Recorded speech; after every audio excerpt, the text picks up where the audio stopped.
বিসমিল্লাহির রহমানির রহিম। আসসালামু আলাইকুম। আমি রিজওয়ানা ইউসুফ, একজন মা।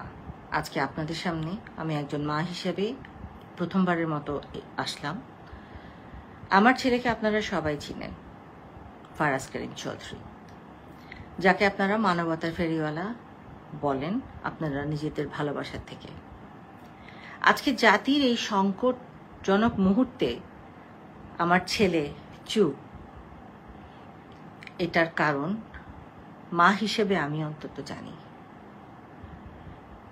সে যেই ত্যাগ স্বীকারটা করছে সেটা কোনো দালালির জন্য না, সেটা কোনো দলের জন্যও না, সেটা তার পারিবারিক একটা চাপের মধ্যে আছে দেখেই সে আপনাদের পাশে দাঁড়াতে পারেনি।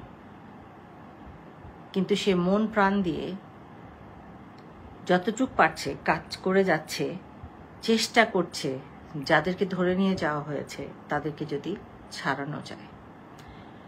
কিন্তু আমি কিন্তু চুপ করে বসে থাকতে পারিনি, কারণ আমি জানি আমার দুই সন্তান আমার কাছে কত প্রিয়। একটা মা হিসেবে আমি বারবার আমার ছেলের দিকে তাকিয়েছি, কিন্তু তার দিন ও 5-6 রাত ঘুমায়নি যখন এটা শুরু হলো। ও চেহারার দিকে আমি তাকাতে পারতাম না।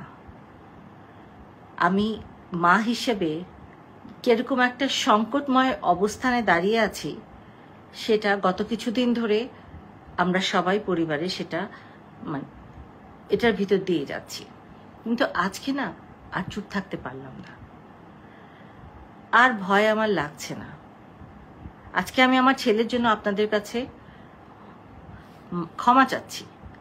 আমার ছেলে মানুষকে ভালোবাসে, সে সব সময়, তার মনটা অনেক নরম, সে মানুষকে অনেক ভালোবাসে। আজকে আপনাদের পাশে সে হয়তো শ্বশুরে নাই, কিন্তু মন প্রাণ হৃদয় জুড়ে সে আপনাদের সাথে।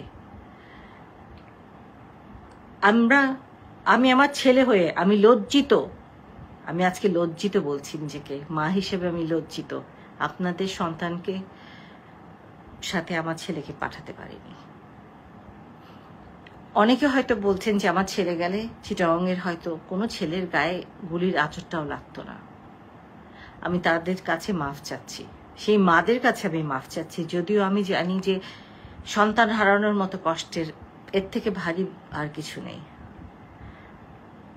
আপনারা আমাকে বলে দিয়েন, যদি এখনো কোনোভাবে আমি আপনাদের কোনো কাজে আসতে পারি। আমি একজন আইনজীবী, আপনাদের যদি কোনো ধরনের আইনি সহায়তা লাগে নির্দ্বিধায় আমাকে বলবেন।